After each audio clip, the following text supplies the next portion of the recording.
Hello there, you're welcome to this tutorial again. So what we're going to do today is very simple and straightforward, even though a lot of persons don't even try this out. Okay, I've created something around this tutorial before, but for this series, since we're creating logos, I have to also come do this with you as well with Pixellab. So there are different ways you can do this, and here's one of the ways that you can do it. Alright, you're welcome to Chris Graphics Tutorials. If this is your first time here on this channel, we upload tutorials consistently on this channel. Very educative tutorials that will help you skyrocket in your graphic design skills. Subscribe to the channel, share the channel to other people as well, and don't forget to turn on the notification bell. If you're a returning viewer and you have not subscribed, please hit the subscribe button. And if you have subscribed, thank you.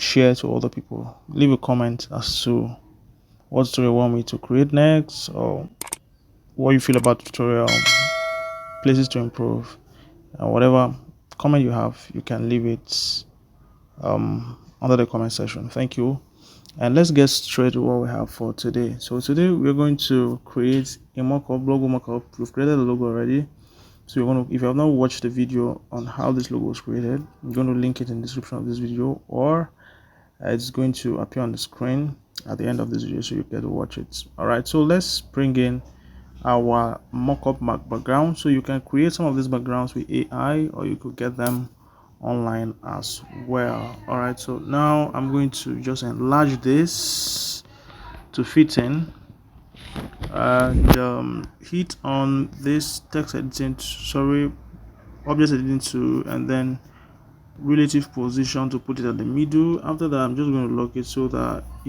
when we touch it, it doesn't move up and down. So the next thing I'm going to do is you go to your gallery again, and then I'm going to bring in the logo. This logo, we created it with Pixellab, and okay, it's not at the middle exactly, but I'm just going to reduce it so that when we begin to work on it to be all right. So now that we have this here, the next thing I'm going to do, I'll alter the color, and what color am I going to give to it? I'm going to give it a gradient color. Okay, we could leave this. I think this color is not bad. This is not bad. Okay, I could give yours white. I'll hit OK. So the next thing, we could emboss it a little. All right,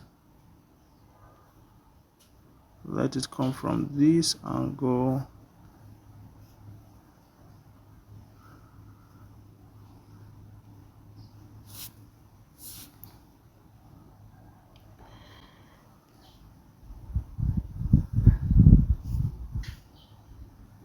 It's okay. So the next thing we'll do, before any other thing now, the next we'll do, let's add some perspective to it. Okay,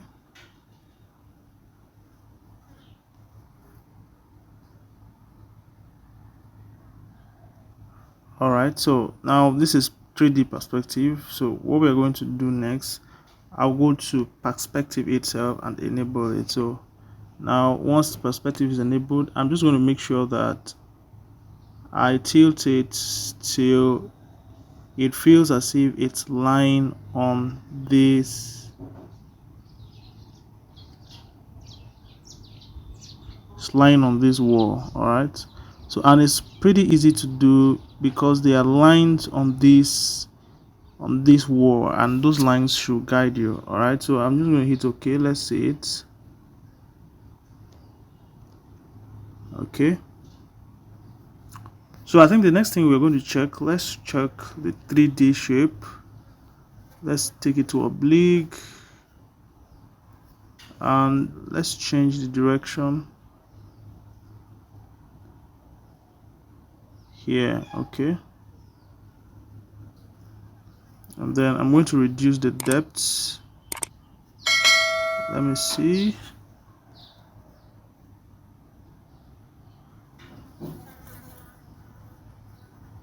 I've reduced the depth to 2, and then I'm going to darken it this way.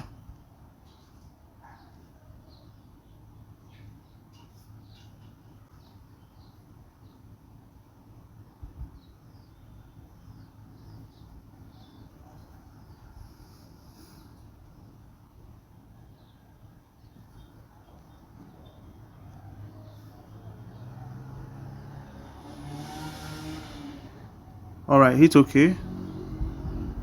So now the next thing we are going to be doing, next I'm going to do is I'm going to go to shadows, enable it,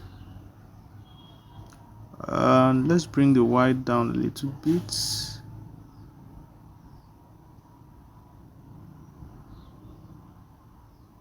And the X to this point, this place. Okay, so now the next thing is blur. Let's increase the blur. See, all right, this blur isn't working. So click the plus sign. If you want to make it a little lighter, just bring the transparency down. Let's see what's it's okay. All right, so I think, all right, you can see it's looking exactly as though it's on the wall, and everything is done with Pixel. Can you see the mockup? It's looking so real, so real, so real. And this is how you can do it with Pixel. I'm going to give you access to this. Just check the folder for the 30 days design challenge. You're going to see this particular stuff there, the background. You're going to say download it. We are going to the video that will guide you on how to create this logo is there. You create this logo yourself and then try to do what I've done. Thank you for watching. If you do this, I think your client is going to love it. All right, this is one of the ways you can present your logos, and it's just so superb. Thank you for watching. See you in the next video. Bye bye.